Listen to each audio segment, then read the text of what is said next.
Now the FMS. You guys all, the majority of you guys have an FMS background. What do you do with the information you get from the FMS? You get a nice total score, you get an idea of what the asymmetries are, but what do you do with that stuff? Or better yet, are you able to effectively do anything with it, really? Because one of the drawbacks a lot of people have with the FMS is they get a score, they get in a way to identify what the asymmetries are, but now what? Now how do I implement that into my rehab? Or how do I implement that into my strength program? Or how do I apply that to that injured patient? So what we've done is essentially taken the FMS, because we do have an answer for that.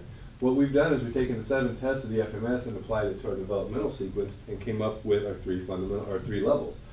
Our fundamental levels, which from an FMS terminology, that's our active straight leg raise and our shoulder mobility test, which essentially are the 2 mobility streams within the FMS.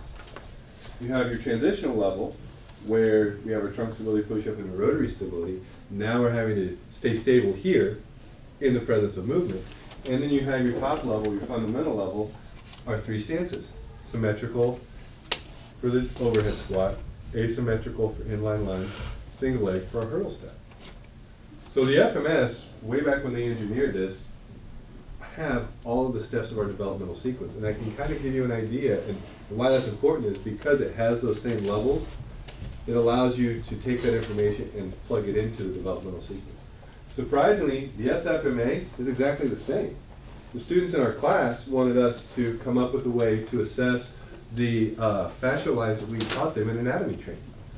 And I sat there, I'm like, okay, we'll come up with a quick assessment for that. And I sat there, I'm like, what am I going to do? How am I going to come up with a whole new assessment?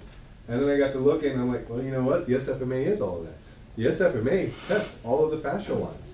It tests superficial back line, front line, spiral lines, deep front line, arm lines, all of that.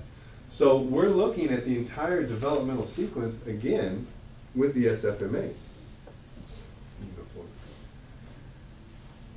With the FMS, it's a little bit cleaner and easier to work in the neurodevelopmental sequence because the FMS is only 7 tests. SFMA is 7 tests and then all the breakouts, and you go from there, so it's a little bit more challenging. But the FMS gives you an idea based on where the individual's problems within the FMS are, where you need to address within the neurodevelopmental sequence. So if you take somebody that has shoulder mobility, active straight leg raise, or even the ankle mobility tests in the FMS, and they have asymmetries or ones in that area, then you know they have poor mobility, and that mobility is a component, and you need to restore that mobility. How do we restore mobility? We have to go back down to that fundamental developmental layer. We have to work on our breathing. We have to address supine, and we have to address stuff in that fundamental level. Once we've done that, we can then move forward. In our transitional level on the FMS, rotary stability, trunk stability, push-up, same thing. If they can't stay stable in the presence of movement on the FMS, we have to incorporate that into that same area within the developmental sequence, which is our rolling, our quadruped, our crawling, and our transitional levels. So when you see somebody with asymmetries or ones on rotary stability, trunk stability, push-up, that's the postures that they need to start with. The functional level, same thing. When they have ones or asymmetries there, you know that we need to start them just before that transitional level, our prone, quadruped, and working our way up from there. So the scores on an FMS and where those individuals' asymmetries or ones are within the FMS tell you where they need to be plugged in within that neurodevelopmental sequence to kind of give you that framework.